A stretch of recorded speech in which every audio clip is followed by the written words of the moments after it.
The Syndicate came at midnight. 3 assault ships dropped out of hyperspace. Near Nexus Prime, they were fast and heavily armed. The kind of vessels the criminal organizations used when they needed problems to disappear.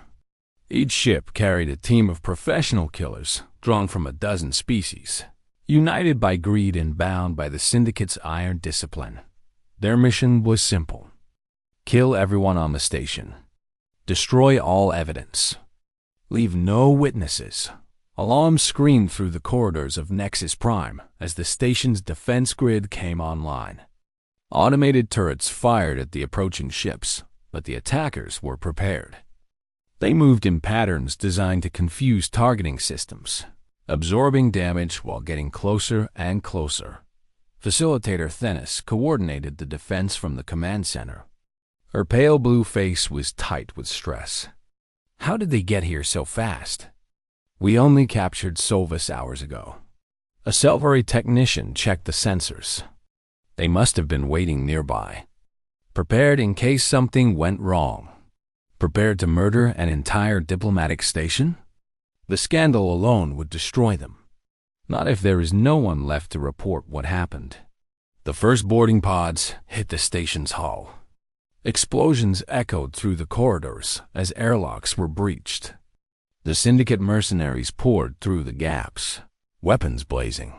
Ambassador Zorith gathered his warriors in the diplomatic wing. The massive Velthari formed a defensive line, their scales reflecting the emergency lights. "Today we fight together," he rumbled. Velthari and Kryn side by side. Let history remember this. High Speaker Marina stood beside him, her guards clicking their mandibles in preparation for battle. Today we are not enemies. Today we are warriors. The first wave of mercenaries hit the defensive line and was repelled with heavy losses. But more kept coming. The Syndicate had invested heavily in this operation. They would not retreat easily. Daniel Cole was not at the front line. While the others fought, he had slipped away to his quarters. Inside was a small case that he had carried from Earth. It was unremarkable, the kind of container that a diplomat might use for personal items. No one had thought to inspect it. Daniel opened the case. Inside was a compact weapon system designed for close combat, and a set of light armor made from materials that most species had never seen. Standard equipment for the Silent Corps, Earth's most classified military unit. He put on the armor quickly, his hands moving with practiced efficiency. The weapon felt familiar in his grip. He had hoped not to use these tools during this mission. He had hoped that words and evidence would be enough. But the Syndicate had forced his hand. And now the quiet observer would become something else entirely. Daniel moved through the corridors like a shadow. The station's lights had failed in several sections, leaving patches of darkness that he used to his advantage. He encountered the first group of mercenaries near a cargo bay. There were 4 of them, heavily armed and moving in formation. Professional soldiers who had killed dozens of times before. They never saw Daniel coming. He struck from the darkness with speed that seemed impossible for a species considered soft and slow. 2 were down before the others could react. The third managed to raise his weapon, but fell before he could fire. The fourth tried to run and made it 3 steps. Daniel kept moving. He did not pause to check the bodies. He did not hesitate or second guess. He simply moved to the next target and the next dot in the command center. Thenis watched the security feeds with growing disbelief. What is that? What is he? The human moved through groups of mercenaries like wind through grass. He was not faster or stronger than his opponents, but he was more efficient. Every movement served a purpose. Every attack was precise and final. There was no wasted energy, no unnecessary violence. Just the clean, quiet work of a predator who had done this many times before. Greth the Torvak, warrior, watched the same feeds from the defensive line. His predator instincts recognized what he was seeing. "Persistence, hunter," he whispered. That is what humans were before they built their cities. They would chase prey for days, never stopping, never resting, until the target collapsed from exhaustion. They did not need to be fast. They only need to never stop. Zorath paused in the fighting to look at the screen. The human had just eliminated a squad of 8 mercenaries in less than 30 seconds. He told us he sat quietly because he had already decided what he would do. Now I understand what he meant. The Syndicate commander was a scarred veteran named Krath. He had served in wars across the galaxy and had never been defeated. When reports reached him that a single human was tearing through his forces, he laughed. "Humans are weak," he told his lieutenants. "One of them cannot stop us. Find him and kill him." Krath sent his best squad to deal with the threat. They never reported back. He sent another. Same result. By the time Krath realized the danger, Daniel had worked his way through half his force. The mercenaries were beginning to panic. They had expected helpless diplomats, not a ghost who killed from the shadows and vanished before anyone could respond. Daniel found Krath in the main docking bay, surrounded by his remaining soldiers. The Syndicate commander was preparing to fall back to his ship and escape. Daniel stepped out of the darkness and into the light. His armor was marked with blood that was not his own. His weapon was steady in his hands. His eyes were calm. Krath studied the human with professional interest. "So you are the one causing all this trouble. I expected something more impressive. Most people do. Your species is soft, weak. You do not have claws or scales or venom. How do you keep killing my soldiers?" Daniel walked forward slowly. "We learned to hunt before we had any of those things. We learned to track prey for days and weeks and months. We learned to never give up, never stop, never let our targets escape. You call us soft. We call ourselves patient." Krath raised his weapon. "Patience will not save you now." The fight was brutal and short. Krath was bigger, stronger, and more experienced. He had killed dozens of opponents in single combat. But Daniel did not fight like his previous opponents. He did not rage or charge or make desperate attacks. He moved with that same terrible efficiency, that same quiet precision. Every strike was calculated. Every dodge was minimal. He never wasted energy on anything that did not serve his purpose. In the end, Krath fell. The scarred veteran, who had never been defeated, lay on the floor of the docking bay, his eyes wide with disbelief. "What are you?" he gasped. Daniel looked down at him without expression. "I am what my species becomes when we stop being quiet." The remaining mercenaries surrendered. Without their commander, without hope of victory, they dropped their weapons and waited to be captured. The Syndicate's operation had failed completely. Daniel returned to the conference chamber as the station's lights came back on. He sat down in his corner, pulled out his datapad, and began reading as if nothing had happened. His armor was still marked with the evidence of combat, but his hands were steady and his breathing was calm. The delegates stared at him in silence. Hours later, the peace treaty was signed. The Velthari and Kryn found common ground now that they understood who their true enemy was. The Syndicate's manipulation was exposed to the entire galaxy. Earth was elevated to full member status in the Galactic Council. As the delegates prepared to leave, Facilitator Thenis approached Daniel's corner. "Delegate Cole, may I ask you something?" Daniel looked up from his datapad. "Of course. Throughout this summit, you barely spoke. You sat in your corner and watched and waited. Why?" Daniel considered the question. "The loudest ones in the room are never the most dangerous.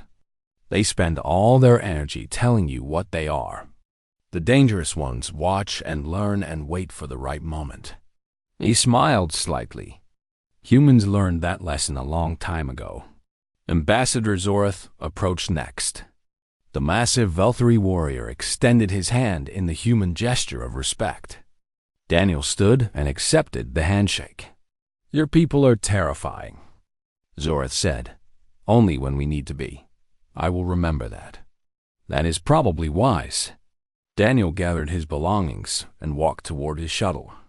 The corridor was lined with delegates from a dozen species, all of them watching the human who had changed everything.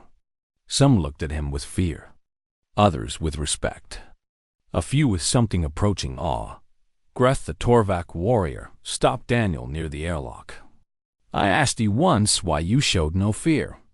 You said you had already decided what you would do. Now I understand what you meant. Daniel nodded. Now you do. I will tell my people about you. About what the quiet human did on Nexus Prime. Tell them whatever you want. Just remember the lesson. What lesson? Daniel stepped into the airlock. He turned to face the Torvak one last time. In any room full of predators, the scariest one is not the one making threats. It is the one sitting quietly in the corner, watching and waiting. Because when that one finally moves, there is nothing anyone can do to stop it. The airlock closed.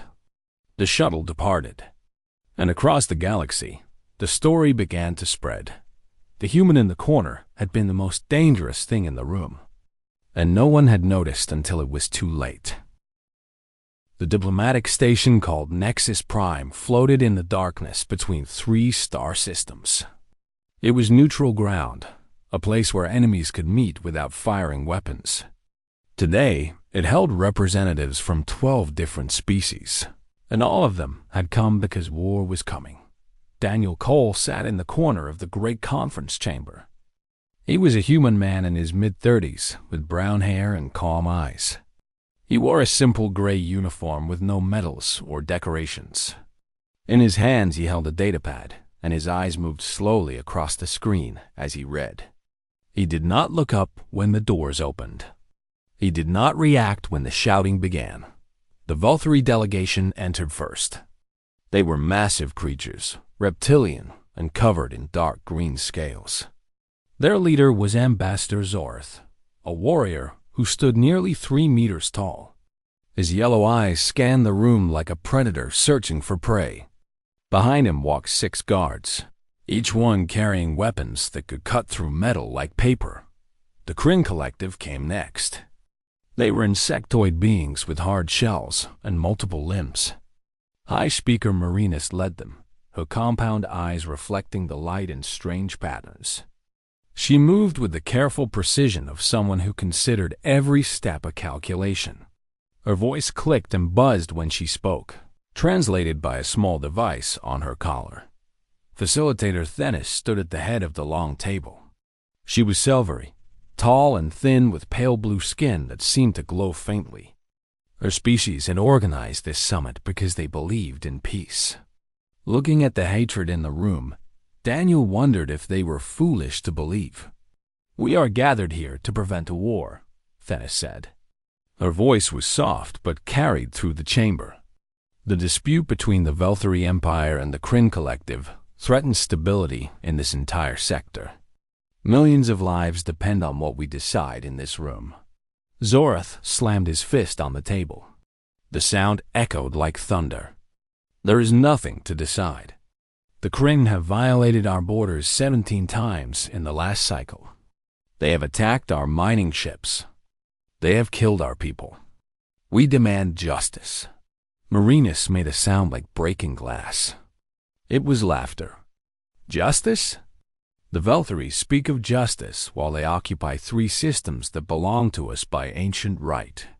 Your empire was built on stolen worlds and broken treaties. Those worlds were empty when we claimed them. They were seeded with our eggs. Eggs you destroyed. The argument continued. Daniel kept reading his datapad.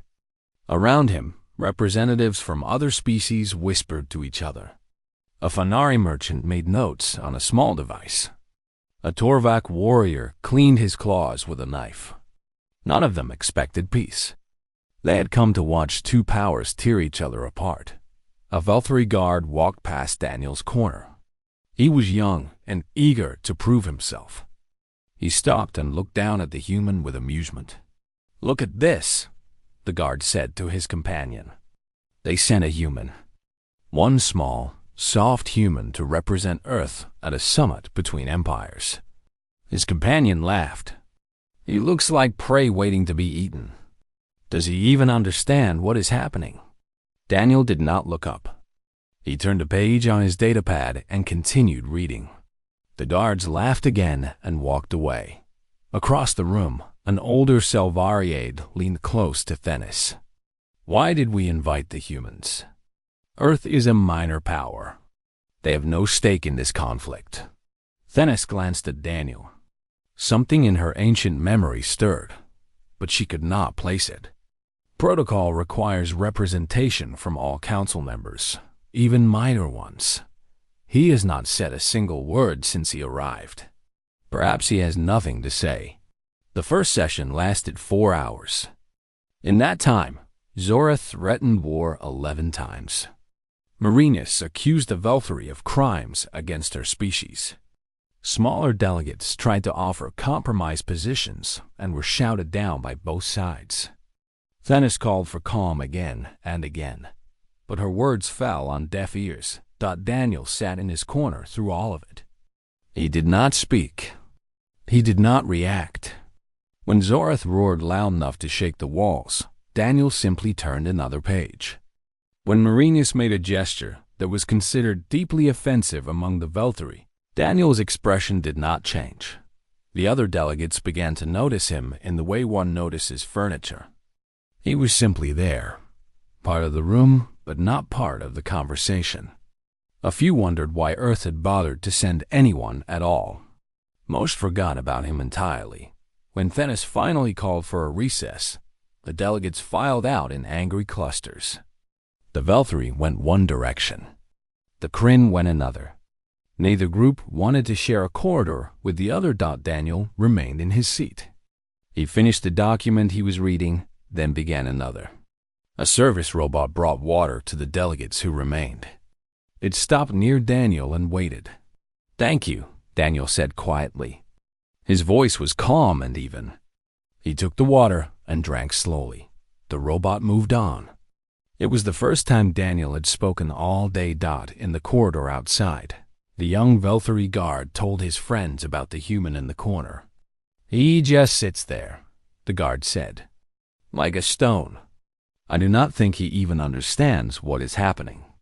Humans are strange creatures, soft and weak and slow. I do not know why they were ever allowed into the council." An older Velthari officer overheard this conversation.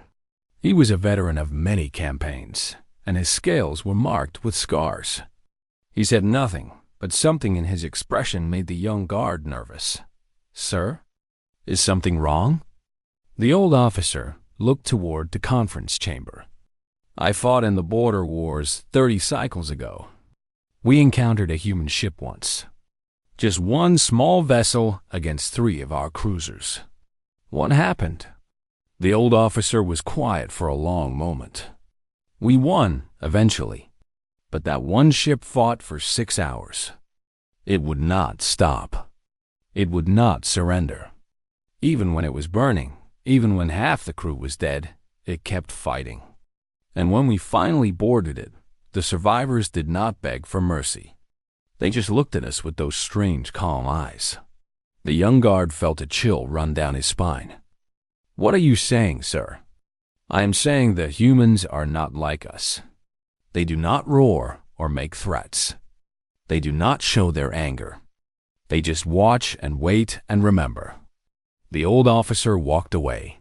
"Be careful what you say about the quiet ones, boy. The loud ones tell you what they are. The quiet ones make you guess."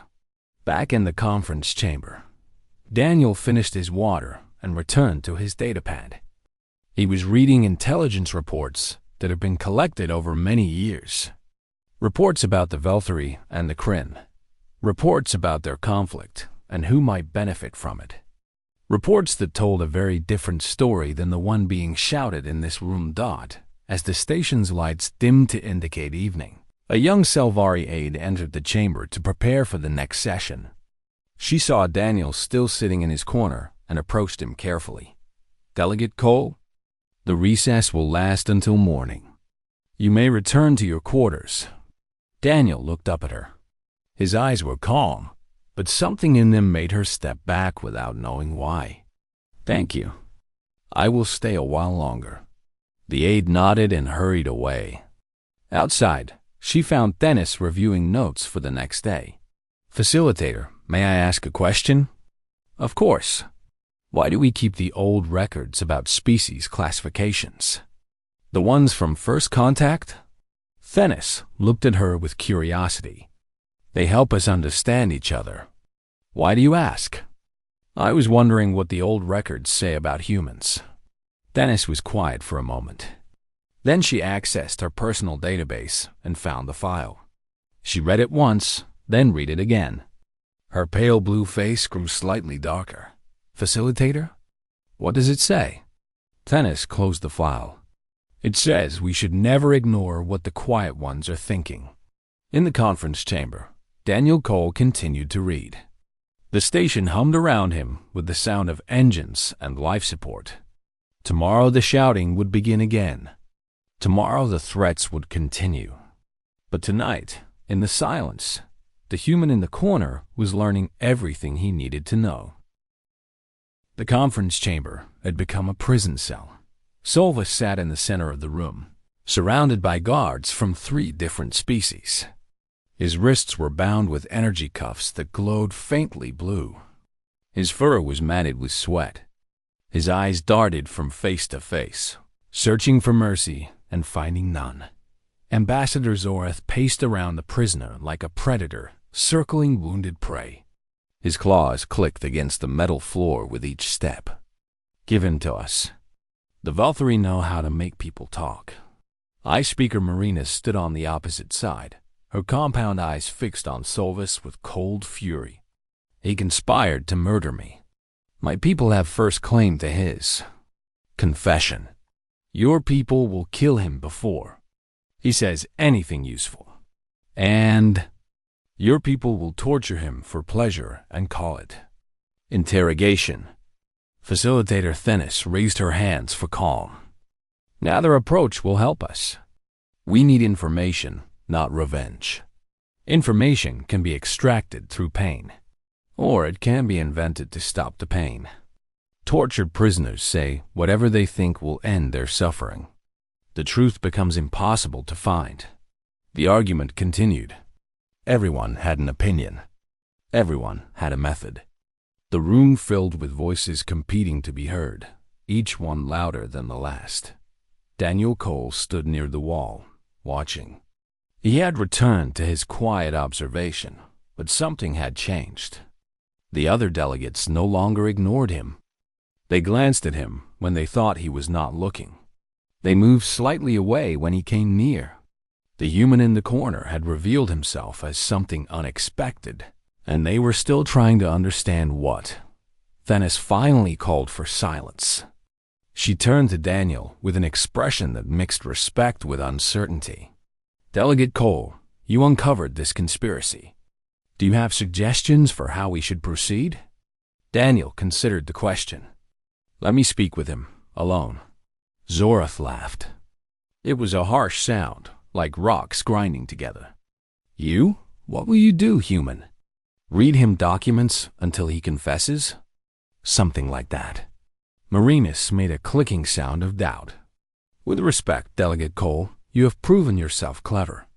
But cleverness is not the same as strength. Solvus is a trained agent. He will not break for a soft voice and calm words." "Perhaps not." Daniel walked toward the prisoner. His footsteps were silent on the metal floor. "But I would like to try. 10 minutes. That is all I ask." The room fell silent. Delegates exchanged uncertain looks. The request seemed absurd. What could a human do in 10 minutes that professional interrogators could not do in hours? But Thenis remembered the old records. She remembered the words she had read 3 nights ago. Never ignore what the quiet ones are thinking. "Grant him the 10 minutes, she said. Zora started to protest. "This is foolish.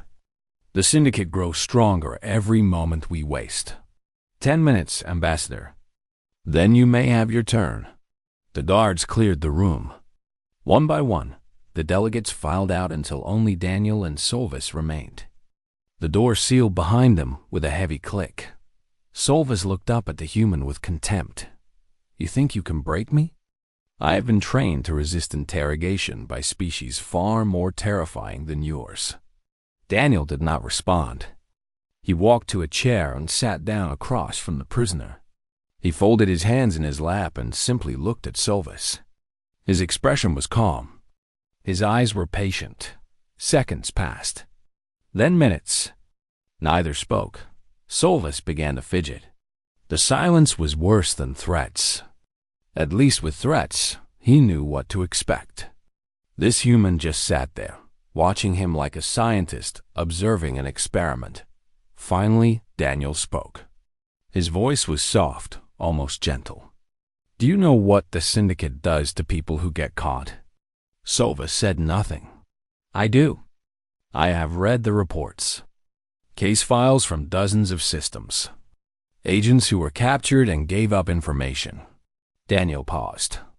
None of them survived. The Syndicate protects its own. The Syndicate eliminates loose ends. You are a loose end now, Solvis. The moment you were identified, you became a liability. They are already planning how to silence you. Solvis tried to maintain his composure, but a flicker of fear crossed his face. You are lying. They would not abandon me. They abandoned everyone else. I can show you the files if you want. Names, dates, methods. The Syndicate is very efficient at cleaning up their mistakes. Poison is their favorite. It looks like natural causes. No investigation, no suspicion, no questions. Daniel leaned forward slightly. His voice dropped even lower. You think you are safe because you are in custody? The Syndicate has agents everywhere. In the kitchens. In the medical staff. In the guard rotations. Any one of them could be waiting for the order to remove you. Solvis was sweating heavily now. His bound hands trembled. You cannot know that. I know how they operate. I know that you are worth more to them dead than alive. A dead agent cannot testify. A dead agent cannot reveal names and locations and plans. Daniel sat back. The Volturi want to torture you. The Kryn want to execute you. But the Syndicate will kill you long before either of those things happen. Unless you give us a reason to protect you. Protect me? You are threatening me. I am telling you the truth. That is what humans do. We watch and we wait and we tell people exactly what is going to happen to them. Then we let them decide. The silence returned. Outside, the other delegates watched through a security feed. They could not hear the conversation, but they could see the prisoner's body language changing. The defiance was crumbling. The arrogance was fading. Something was happening in that room, and none of them could explain it. Daniel checked the time. 4 minutes had passed. The Syndicate knows you have been captured. They are already moving to contain the damage. Right now, someone on this station is receiving orders to eliminate you. The only question is whether you will cooperate before they succeed. Solvis closed his eyes. His whole body shook. What do you want? Names, locations, plans, everything you know about the Syndicate's operations in this sector. If I talk, they will hunt me forever. If you do not talk, you will be dead by morning. Cooperation is your only chance. You are asking me to betray everything. Daniel shook his head slowly. I am offering you a choice. Die as a loyal servant of criminals who consider you disposable, or live as a witness who helps stop a war. Those are your options. There are no others. Solvis opened his eyes. The fear had won. The calculations had been made. He was a merchant at heart, and merchants understood value. His loyalty was worth nothing to the Syndicate. His testimony was worth everything to the Council. What guarantees do I have? How do I know you will protect me? You have my word. The word of a human? From a minor world with no power in this sector? Daniel smiled slightly. You spent the last 3 days dismissing me as prey. You laughed when I sat in my corner. You never considered that I might be dangerous. He leaned forward one last time. Consider it now. Solvus looked into the human's calm eyes and saw something that made his blood run cold. Not anger, not cruelty, just certainty. The absolute, unshakable certainty of a predator who had already won. I will tell you everything, Solvus whispered. Just keep me alive. Daniel stood up and walked to the door. He had used 6 minutes of his 10. When the door opened, every delegate was staring at him in shock. Greth the Torvak warrior pushed forward. What did you say to him? What did you do? Daniel glanced back at the broken prisoner. I told him the truth. What truth? That humans are very patient. Daniel walked past the stunned crowd toward the conference chamber.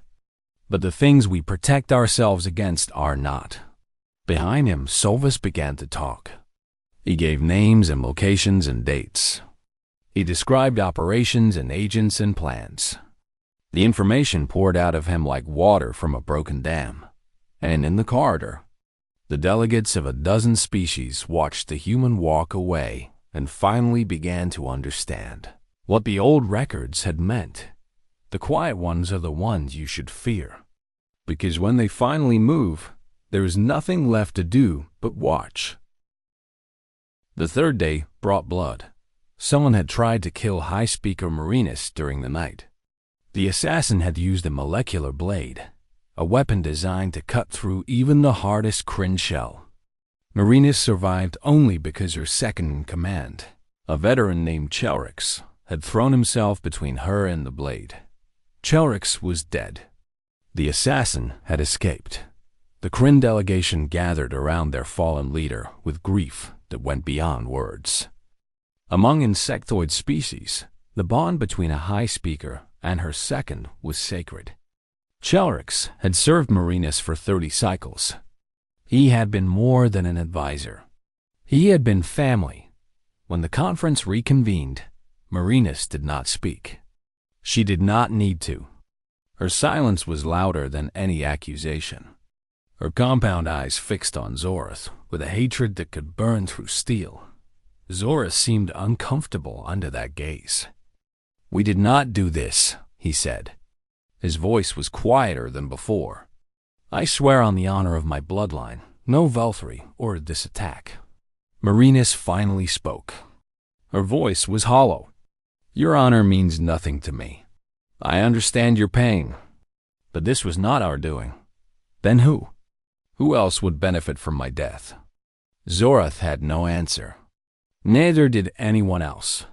Thenis tried to guide the discussion toward investigation and justice, but no one was listening. The Kryn wanted revenge. The Valkyrie wanted to defend themselves. The smaller delegations wanted to escape before they were caught in the crossfire. Daniel Cole rose from his corner. The movement was small, but it drew every eye in the room. For 3 days, the human had been invisible. He had sat quietly, read his datapad, said nothing. Now he was standing, and something about his posture made the air feel heavier. If I may, Daniel said. His voice was calm and even. I have a question. Thenis looked at him with surprise. Delegate Cole, you wish to speak? I do. The floor is yours. Daniel walked to the center of the room. Daniel walked to the center of the room. He moved slowly, deliberately, like a man who had all the time in the universe. Guards shifted nervously as he passed. They could not explain why, but something about the human made their instincts. Scream warnings. Daniel stopped in front of the empty space where the conference table had been. He looked at Zorath. He looked at Marinus. Then he looked at every other delegate in turn, his calm eyes taking in everything. Who benefits, he said, if both sides destroy each other? The room went silent. The Valkyrie and Kryn are the 2 most powerful empires in this sector. If they go to war, millions will die. Worlds will burn. Trade routes will collapse. The economy of 100 systems will be devastated. Daniel paused. But someone will profit from that chaos. Someone always does. Zorath's yellow eyes narrowed. What are you suggesting, human? I am suggesting that this conflict did not happen by accident. Someone engineered it. Someone has been pushing both sides toward war for a very long time. Marinus made a clicking sound of disbelief. You think there is a conspiracy? That is the defense of fools and cowards. I think there is evidence. Daniel pulled out his datapad and activated a holographic display. Documents and images floated in the air between the delegations. I have spent the last 2 nights studying the history of your conflict. The pattern is clear once you know what to look for. He began walking them through his research. Trade agreements that had been sabotaged. Diplomatic messages that had been altered. Weapons that had been sold to both sides by the same suppliers. False intelligence reports that had inflamed tensions at critical moments. 20 cycles ago, the Velthari intercepted a Kryn communication that spoke of plans to invade their territory. The message was fake. 15 cycles ago, the Kryn received evidence that Velthari agents had poisoned a colony world. That evidence was planted. 10 cycles ago, both empires experienced terrorist attacks that were blamed on each other. The terrorists were mercenaries, paid by a third party. The room was utterly still. The supply ship that was destroyed yesterday. The assassination attempt on High Speaker Marinus. These are not acts of war between your empires. They are manipulations designed to make war inevitable. Zorath stepped forward. His massive body cast a shadow over Daniel, but the human did not flinch. You have proof of this? I do. And you know who is responsible? Daniel nodded slowly. The Syndicate of Morrow. A ripple of reaction passed through the room. The Syndicate was known to everyone. They were a criminal organization that operated in the spaces between empires, dealing in weapons, drugs, and information. They had no homeworld, no species, no loyalty. They existed only to profit. The Syndicate has spent decades preparing for this war, Daniel continued.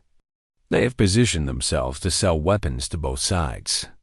They have bought contracts for reconstruction on worlds that have not yet been destroyed. They own the companies that will feed refugees and rebuild cities. Your war is not a conflict between empires. It is a business plan. Marinus stepped toward Daniel. Her grief had transformed into something colder. How do you know this? How could a minor delegate from a minor world uncover what our own intelligence services missed? Daniel met her gaze without blinking. Humans are good at watching. We are good at waiting. We are good at seeing patterns that others miss because they are too busy being angry. Zorath laughed, but there was no humor in it. The human sat in his corner like prey, and we ignored him. And all that time he was hunting us. Not hunting you. Hunting the truth. Thenis moved to the center of the room. Her pale blue face was troubled. If what you say is true, Delegate Cole, this changes everything. But we need more than historical analysis. We need to know who in this room, in this station, is working for the Syndicate. Daniel turned to face a small delegation on the far side of the chamber. They were Fenari, a species of merchants known for their neutrality and their love of profit. Their leader was a male named Solvis, who had attended every session without saying a word. The Syndicate meets agents in high places, Daniel said. People who can influence decisions and report on private conversations. People who have access to secure communications and diplomatic codes. Solvis began to sweat. It was barely visible, a slight dampness on his fur, but Daniel saw it. The assassination attempt used a molecular blade. Those weapons are rare and expensive. They have to be smuggled through heavily guarded checkpoints. Daniel took a step toward the Fenari delegation. Fenari merchants have the best smuggling networks in the sector. They can move anything, anywhere, without being detected. This is ridiculous, Solvis said. His voice was too loud, too defensive. I am a neutral observer. I have no connection to the syndicate. Your trade company received 3 large payments from unmarked accounts over the past cycle. Those accounts are linked to syndicate operations through a series of shell corporations. One found the records in the archives. Solvis went pale. His fellow Fanari began to edge away from him. You arranged for the weapon to be smuggled onto this station. You provided information about High Speaker Myrinis's security protocols. You helped plan the assassination. Daniel's voice remained perfectly calm. The only question is whether you will admit it now or wait until we find more evidence. The room exploded into chaos. Guards rushed towards Solvis. The Fanari merchant tried to run, but was quickly surrounded. Zorath roared demands for immediate execution. Myrinis called for interrogation. Through it all, Daniel stood in the center of the storm, as still and quiet as he had been in his corner. His work was not finished. There were more threads to pull, more secrets to uncover. But for now, the first truth had been revealed. And the powers of the galaxy were finally beginning to understand what the human in the corner had known all along. The loudest ones are never the most dangerous. The dangerous ones are the ones who watch and wait and remember everything. The second day began with disaster. During the night, a Kryn supply ship had been destroyed near the disputed border. All 43 crew members were dead. The weapon signatures matched Veltharine military technology. High Speaker Myrinis entered the conference chamber surrounded by twice as many guards as before. Her compound eyes burned with cold rage. She did not wait for Facilitator Thenis to call the session to order. This is an act of war, Myrinis declared.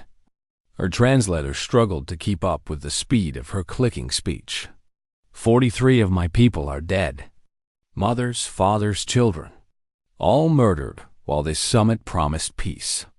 Ambassador Zorath rose from his seat. His scales had darkened, a sign of anger among the Volthuri.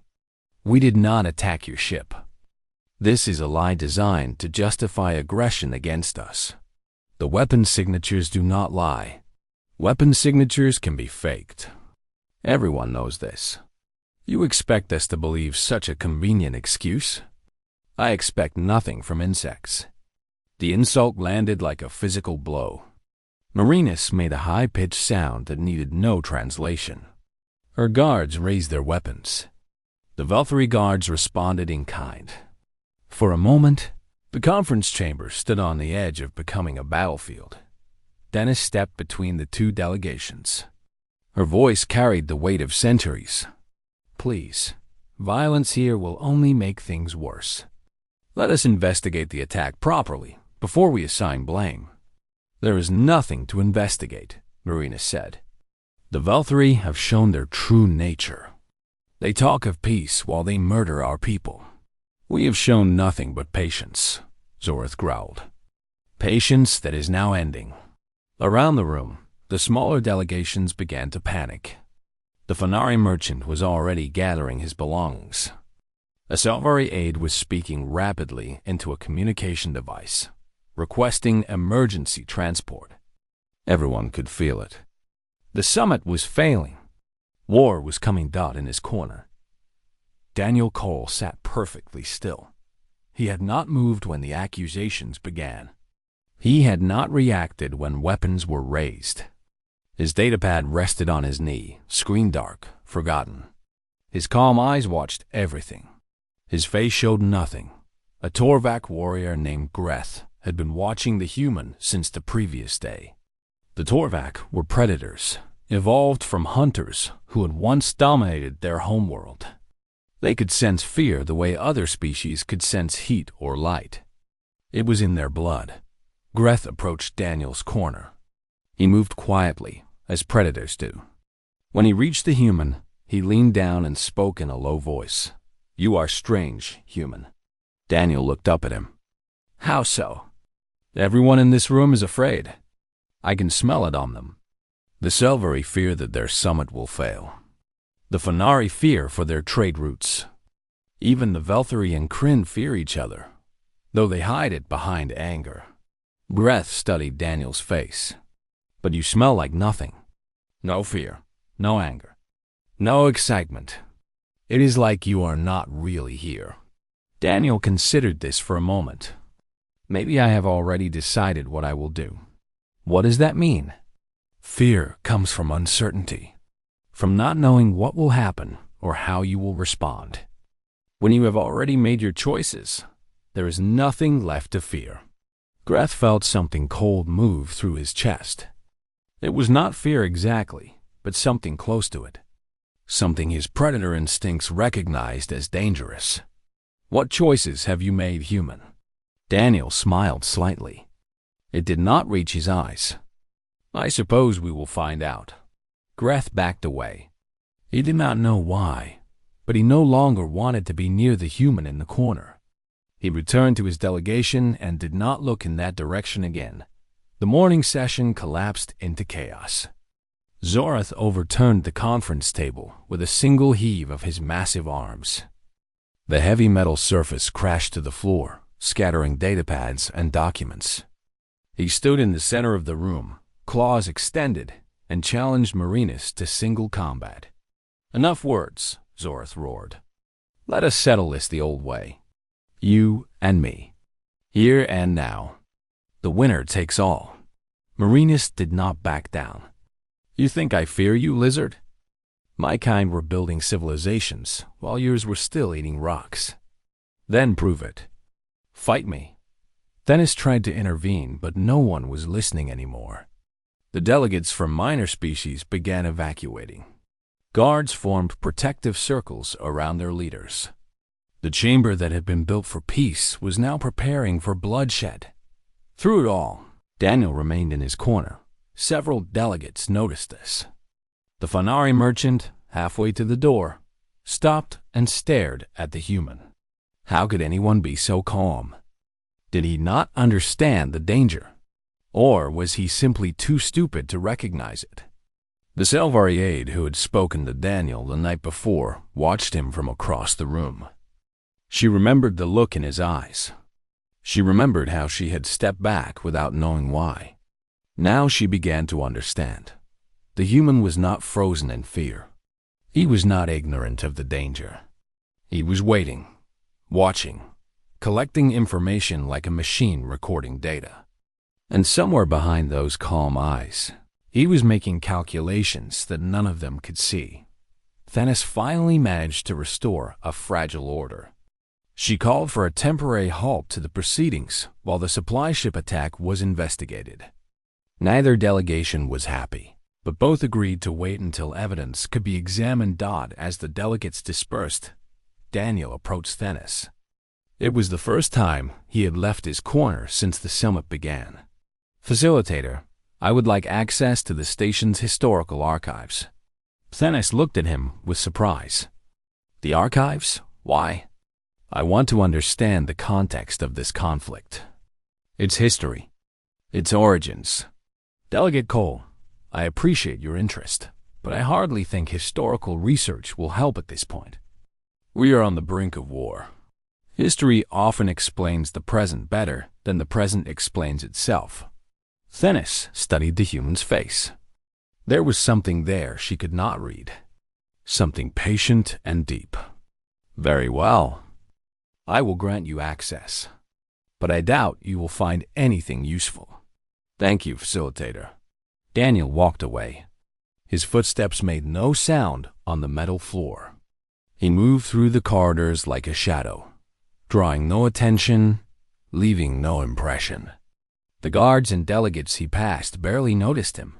That night, while others slept or argued or planned for war, Daniel sat alone in the archive room. Screens surrounded him, displaying documents that were older than most species in the Council. He read reports from first contact missions.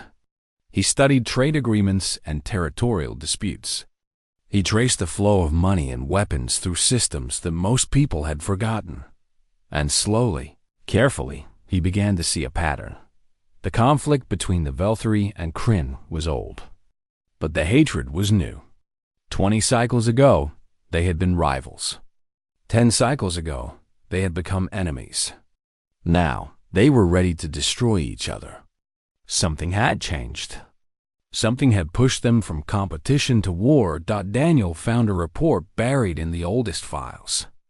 It described humans in clinical, scientific terms. Persistence predators, it said, capable of tracking prey over vast distances and extended time periods. Unusual capacity for delayed aggression. Most dangerous when appearing passive. He saved the file to his personal device and continued reading.